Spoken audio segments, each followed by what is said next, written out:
Shalom Uvracha, bonjour à tous, c'est un plaisir de vous retrouver pour partager avec vous cette semaine un Dvar Torah, cette fois-ci sur la Haftara de la semaine. La paracha de cette semaine, ça sera la paracha de Kitissa, mais la Haftara fait partie des 4 parachiotes que l'on lit spécialement au cours de l'année. Donc il y aura là, on a déjà lu Parashat Shekalim, Parashat Zachor la semaine dernière, et cette semaine nous lirons Parashat Para. Parashat Para qui se trouve au début de Parashat Rukat et qui relate donc tout le processus de purification par les cendres de la vache rousse avec les eaux lustrales que l'on aspergeait sur celui qui était en état d'impureté pour le sortir de son état d'impureté et le purifier de la touma la plus grave. Ce sera la touma tmet, la touma au contact d'un mort. Et le processus de purification par la vache rousse nous est expliqué par la paracha. La lecture de Parashat Para, comme Parashat Zachor, d'après le Shulchan Aruch et Deoraita, les Acharonim penchent plutôt vers un chiyuv des Rabbanan, ce qui engagera pour nous aujourd'hui de faire cette lecture avec le plus beau Sefer Torah que l'on a, dans les conditions un petit peu de Parashat Zachor, puisqu'elle a quelque chose d'ordre de Toraïque. La Haftara, par contre, elle se situe dans le Navi Yecheskel, le prophète Yecheskel, dans le chapitre 36. Le prophète Yecheskel a beaucoup prophétisé sur des sujets assez vastes, beaucoup de sujets métaphysiques et transcendantaux, comme la Triat HaMetim, la résurrection des morts, sur la fin des temps, et là en l'occurrence sur le retour des bénis Israël sur leur terre après en avoir été exilés du fait de leur faute.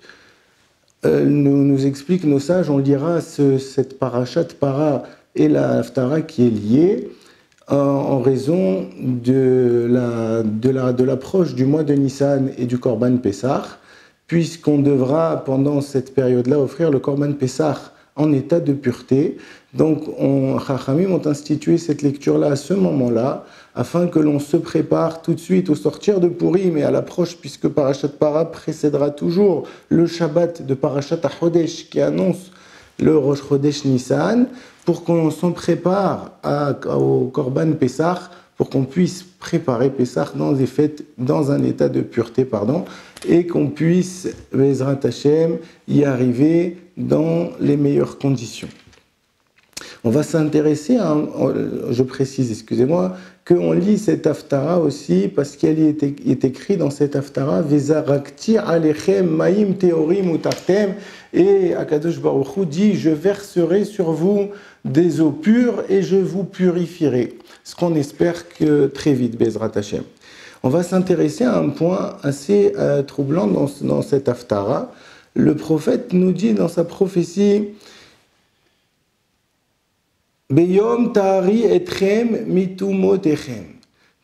À plusieurs reprises dans la Haftara, on verra que Kadosh Baruch Hu, comme il dit, le jour où je vais vous purifier de vos fautes. Alors, j'arrive à concevoir que je purifie quelqu'un de son état d'impureté, mais purifier quelqu'un d'une faute, on aurait plutôt dit je pardonne une faute, on expie une faute. Mais purifier d'une faute, on ne connaît pas très bien cette notion. La réponse à cette question, elle se trouve dans la Gemara, dans Masechet Yoma, dans la page 39. Et en fait, on verra que c'est un sujet d'une actualité brûlante, du fait qu'il existe une réalité qui nous est invisible à l'œil nu, mais qui est pourtant bien là. Et c'est ce que nous enseigne Tana Devi Rabbi Ishmael. Dans le Beth Midrash de Rabbi Ishmael, on enseignait que Avera metamte met libo shel adam. Shene'emar velo titameu baem venit metembam. Dans la paracha de Tazria, à la fin de la paracha de Tazria là-bas, il est écrit, quand on relate des lois de la cacheroute, les animaux permis, la consommation des animaux permis et de ceux qui sont interdits, le pasuk nous dit là-bas, Velo titameu baem, ne vous impurifiez pas par eux en les consommant, venit metembam, et vous deviendrez impurs par eux. Mais la Gemara fait remarquer, Tana de Rabbi Ishmael nous font remarquer du fait qu'il manque un aleph qui est de la racine, dans le mot venit metem, il a une autre lecture. Al tikre venit metem, ne lis pas, vous vous impurifiez, mais lis venit tamtem, vous vous obstruerez, vous vous obstruerez littéralement, vous boucherez, et on parle ici du cœur, par la consommation de ces aliments. Et Dana Deveri Rabbi Ishmael, il a élargi cela à toutes les avérotes de la Torah. Toutes les avérotes de la Torah, comme nous dit, avera metamtemet libo shel adam, la avera, elle vient boucher, obstruer, souiller, salir, encrasser, éloigner et impurifier notre cœur. Et notre cœur, il devient quelque part insensible à toute la spiritualité, à toute la sainteté de la Torah et de notre Créateur. Mais alors, chers amis, y a-t-il un remède à cet état, à cette condition? Alors évidemment, il faut faire teshuva, mais la teshuva dans une pareille condition, est-ce qu'elle est accessible? Elle est difficile, puisque effectivement, cette insensibilité du cœur nous rend la teshuva plus difficile, inatteignable presque. Et c'est là qu'intervient le pasouk de notre Haftara, où Akadosh Baruch Hu va nous promettre Vezarakti alechem mayim teorim utartem, et je verserai sur vous des eaux pures et vous serez purifiés. Mikol tum otechem, de toutes vos impuretés, ataer etchem di Akadosh Baruch Hu, je viendrai vous purifier.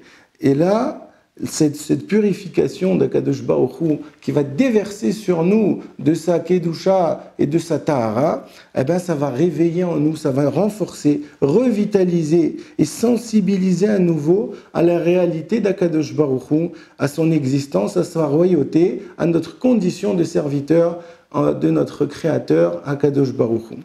Et là, le lien entre la Parashat Para et la Haftara de Parashat Para, il est évident, de la même manière que dans la Parashat Para, on faisait l'aspersion des eaux lustrales sur la personne impure afin de le purifier. Et bien dans la Haftara, c'est Akadosh Baruch Hu lui-même qui fera notre purification en déversant sur nous ces eaux pures que l'on attend très, très rapidement, Be'ezrat Hashem. Et effectivement, à partir de là, on est un nouvel être qui est nettoyé de ses scories, des saletés de la faute, de toutes les avérotes qu'un homme il a pu faire, à partir du moment où Akadosh Baruch Hu, il vient et il déverse sur lui ce nouveau souffle, comme dit le pasouk dans notre Haftara, Venatati lachem lev hadash, je vous donnerai un nouveau cœur, Veruach hadasha eten bikirbechem, et je ferai souffler sur vous un nouveau souffle. Vasiroti et leva even, c'est là le point important, et je retirerai de vous ce cœur de pierre, ce cœur qui s'est endurci par les fautes répétées, par les mauvaises actions, par les mauvaises midotes que l'on a pu avoir. Venatati lachem lev basar, et je vous donnerai maintenant un cœur de chair, le cœur d'un homme avec un grand H, l'homme dans toute sa splendeur, l'homme qui est magnifié par justement ce rapprochement vers Akadosh Baruch Hu, cette proximité, cette intimité, cet amour profond qui nous lie à notre Créateur. Et dans ces conditions-là, effectivement, l'homme, comme dit le pasuk, comme dit David Amelech dans Teilim, Lev Taor Berali Elohim, Veruach Nachon Hadesh Bekirbi Akadosh Baruch Hu, il m'a donné un cœur pur, avec ma faute j'ai pu le souiller, mais au travers de ma teshuva, avec l'aide d'Akadosh Baruch Hu, avec ces eaux pures qu'Akadosh Baruch Hu déverse sur nous, alors effectivement on peut être un nouvel être au service de notre Créateur. Pour exprimer cette idée-là, et comme on l'a précisé, au début de notre réflexion, la Parashat Para est toujours liée à Parashat HaChodesh. C'est toujours la semaine qui précède Parashat HaChodesh, et donc qui annonce le mois de Nissan. On raconte à ce sujet qu'une fois un élève est venu voir son rabbi et lui a dit « Maître, voilà, Baruch Hashem, à l'approche de Pessah, on a beaucoup avancé dans les préparations de la fête, les préparatifs de la fête. On a déjà nettoyé la maison du Hametz, même on a fait le ménage de printemps, on a commencé nos courses. Et le rabbi qui le regarde et qui lui dit « Mais est-ce que tu as préparé un bel étrog ?» Et l'élève, il est un peu perplexe, un étrog à Pessah, il ne voit pas de quoi le rabbi lui parle. Et l'élève de répéter « Mais rabbi, c'est les préparations pour la fête de Pessah. » Il lui dit « Je sais bien, mon fils, mais est-ce que tu as préparé un bel étrog pour la fête ?» Il lui dit « Mais rabbi, le étrog, c'est pour la fête de Sukkot. » Il lui dit « Je sais, mon fils. Mais ce que je veux te dire à travers cela, c'est que pendant Sukkot, justement, on rappelle que les 4 espèces qu'on réunit, ils représentent chacun une partie de l'homme. Le loulav, sa colonne vertébrale, les hadassim, ses yeux, la harava, sa bouche. Et le étrog nous dit, nos maîtres, domé la lève, il ressemble à notre cœur. Alors il lui dit, ça ne suffit pas, bien sûr, de faire les courses de Pessah, de savoir quelle viande tu vas manger, ou est-ce que tu as bien nettoyé. Bien sûr qu'il faut retirer tout le chametz. Mais l'essentiel, lui a dit le rabbi, c'est de nettoyer le chametz que l'on a dans le cœur. Le chametz qui fait qu'on peut avoir de la colère, qu'on peut malheureusement être insensible à son prochain. Le chametz qui fait de l'homme des fois un être égoïste, un être cupide. Là, il faut nettoyer et laver son cœur profondément. Et Zeus Seor chez Barissa, Zé à Yetzerara. Il faut nettoyer son cœur du Yetzerara. Et Be'ezrat Hashem, se préparer pour la fête de Pessah dans les meilleures conditions.